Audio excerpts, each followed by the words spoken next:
له بلخ ولایت څخه په لومړي ځل د وینځلو مواد انګلستان هېواد ته صادر شول. په دې تړاو د اسلامي امارت او د بلخ ولایت د خصوصي سکتور مسؤلینو وویل چې د دې ډول تولیداتو صادرات دا څرګندوي چې په هېواد کې د لوړ کیفیت لرونکو توکو د تولید ظرفیت دومره لوړ شوی چې کولی شي له نړیوالو تولیداتو سره سیالي وکړي. هغوی د اسلامي امارت له لورې د ملي سوداګرو او پانګوالو د بشپړ ملاتړ ډاډ ورکړ او له سوداګرو وغوښتل چې په هېواد کې پانګونه وکړي څو د هېواد د پرمختګ ترڅنګ د ځوانانو لپاره د کار زمینه هم برابره شي.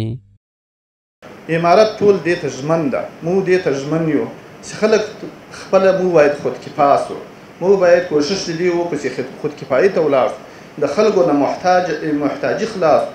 په دنیا کې دغه د ګمرکاتو روپۍ چې دي دا په دنیا کې دې ته تورې روپۍ وایي.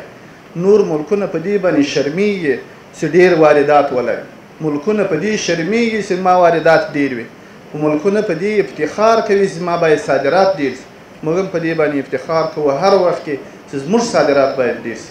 خودکفایی را اینا بنابراین گذاشتن که ما واقعا داریم خودکفا شدیم و صادرات به کشور نامدار و معتبر دنیا که بسیار افتخار کرد. گفتم هر کدام از اونها که د نور تجارانو څخه د نور سرمایه ګزارانو څخه دا خواهش لرو، دا تمنا لرو، دا توقع لرو، دا تمه لرو چې راشي په خپل ملک کې شرکتونه جوړ کړي، کارخانې جوړې کړي، صنعت داخلي وکړي او خپل دا ځورېدلی کړېدلی ملت پر کار باندې وګرځوي.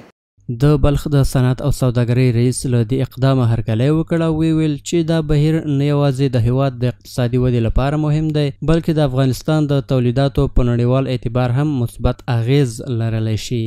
د اسلامي امارت ټول مسؤلین د مشرتابه څخه رانیولې راځه تر وزیر صاحبانو ټولو مسؤلینو په دې هڅه کې دي چې څنګه خپل داخلي تولیدات معیاري کړي او لازمي اسانتیاوي د صادراتو په برخه کې ورته برابرې کړي. انشاءالله دا لړۍ به انشاءالله دوام ومومي. همداراز د بلخ د صنایعو او قانونو خونې رئیس ویل چې انګلستان هېواد ته صادراتو دا ثابته کړه چې افغان تولیدونکي هم په دې توانېدلي چې نړیوال معیارونه رعایت کړي. وقتی که ما میخواهیم که مملکت یا کشور ما اقتصادش به پایدار شود باید صادرات داشته باشیم. مهم رولی در اقتصاد یک کشور صادرات می داشته باشه.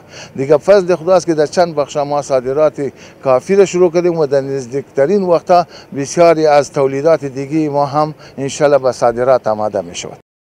په همدې حال کې د دغه شرکت مسؤل هم وویل چې له دې مخکې تولیدات ازبکستان او تاجکستان ته صادر شوي او اوس چې اروپایي بازارونو ته یې لار وموندله نو له دې سره د صادراتو د پراختیا لپاره نوي مارکیټونه پرانستل شول.